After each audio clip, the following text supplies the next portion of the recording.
Entregar alguém a Satanás. O que significa? Vem comigo agora pela Bíblia.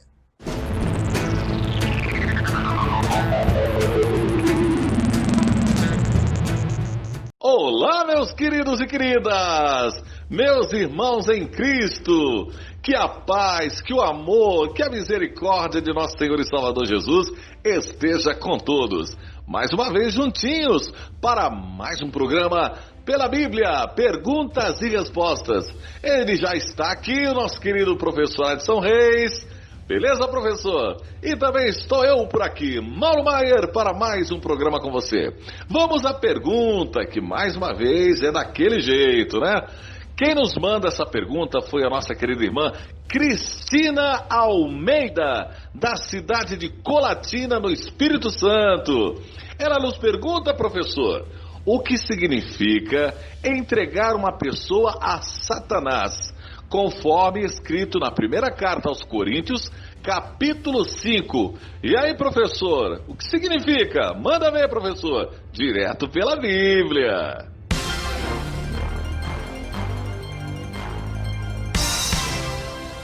Ótimo, então vamos considerar o texto.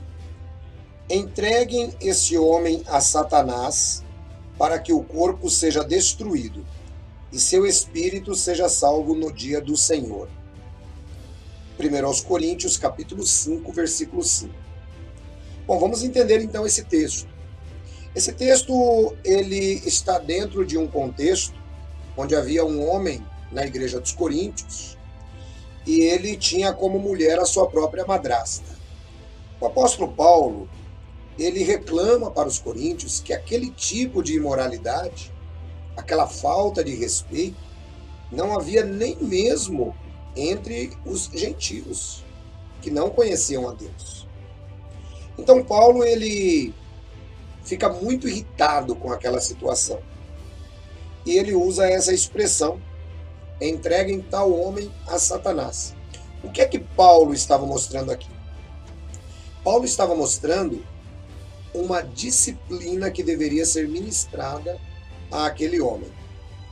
Essa disciplina que deveria ser ministrada, conforme diz Paulo, entregue a Satanás, significava o seguinte: significava que a igreja deveria ministrar-lhe a disciplina, provavelmente por causa do próprio orgulho humano e por Satanás ser o pai do pecado, esta pessoa, ela ficaria talvez até mesmo fora da comunhão dos santos.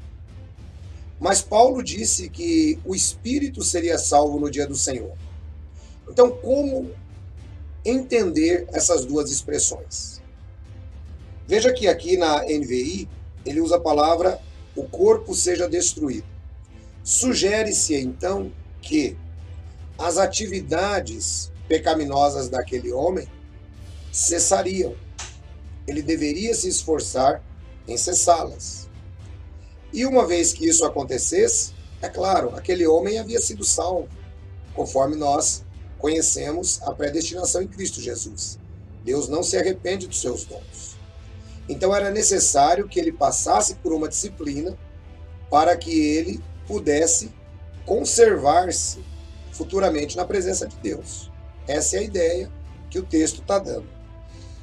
Posteriormente, no livro de 2 aos Coríntios, no capítulo 2, 2 aos Coríntios, capítulo 2, o apóstolo Paulo, ele entende que ele foi um pouco severo na expressão para com aquele homem.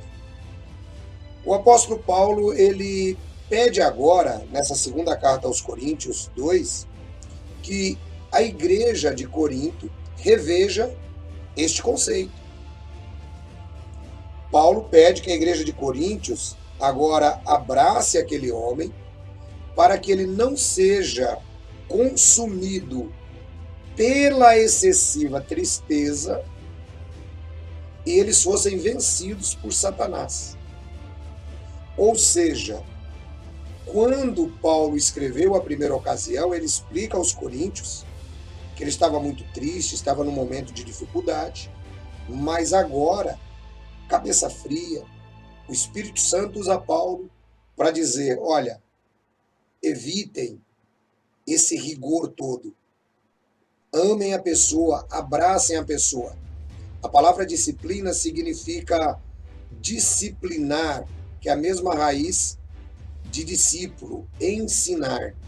Uma pessoa, para ser ensinado, não necessariamente ele precisa estar fora da Igreja de Cristo. De modo que a expressão utilizada por Paulo lá, o próprio apóstolo mostra agora que deveria ser evitada. Apenas Paulo, como apóstolo, tinha tal autoridade dada por Deus e os apóstolos para se utilizar desse termo. Hoje, pastores, anciãos, bispos, padres, não têm autoridade alguma para entregar ninguém a Satanás. Nenhuma autoridade. Essa expressão não é utilizada pelos verdadeiros cristãos. Normalmente quem utiliza essa expressão são sectários. Qualquer pessoa que não esteja debaixo da comunhão dos santos e ela não está andando pelo Espírito, claro que ela está andando pelo ar deste mundo. E o ar deste mundo, quem controla é Satanás. É simplesmente essa a ideia. Nada de um ostracismo, nada de dizer para a pessoa que ela agora foi entregue a Satanás porque ela deixou um grupo religioso ou coisa parecida. O significado é claro. Aquele homem, ele, deixando a comunhão dos santos, ele estaria exposto à influência de Satanás. Mas ainda assim, se os irmãos estivessem tratando ele com amor, ele estaria de novo na igreja e, conforme disse a Bíblia, salvo no dia do Senhor.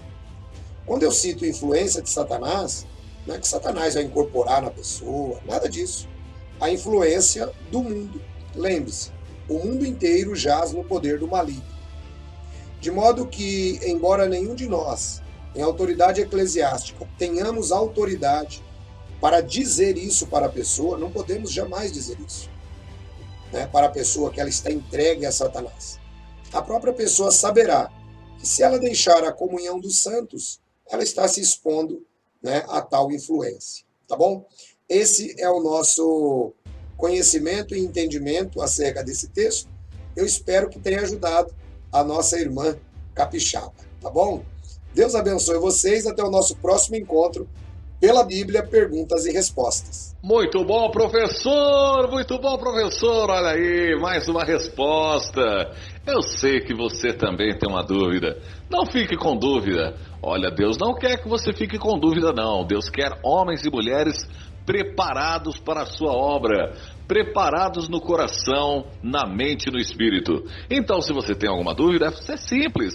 Você entra em contato com a nossa direção do programa através do e-mail que é fácil. Anota aí, predson@gmail.com, tudo juntinho, tá bom? E se você ainda não deu o seu like, dá o seu like agora, o joinha, vai lá, acionou o like, beleza. Ah, tô sabendo, você ainda não é inscrito no canal. Você está deixando de receber muitas coisas maravilhosas de Deus, hein? É verdade. Então inscreva-se aqui no canal, do jeitinho que está aqui, acione o sininho para receber as notificações e, claro, também não deixe de dar os seus comentários, né? Falando nisso, você pode também comentar nas redes sociais. Nós também estamos nessas redes sociais aqui, olha. Tá vendo aí? É isso, gente. Entre sempre em contato conosco, comente, curta, compartilhe com as pessoas queridas, porque compartilhar o que é bom é um ato de amor, não é verdade? É isso aí, sejamos cristãos muito melhores a cada dia. E o programa Pela Bíblia foi feito exatamente para você. Este canal foi feito para nos tornar melhores cristãos, tá certo? É isso aí, o programa chegou no final, mas não se preocupe não, viu? Nós estaremos de volta no próximo programa com mais perguntas e com mais respostas. Estou esperando por você. Fiquem na graça e na paz do nosso Senhor Jesus. E até o próximo programa, meus queridos!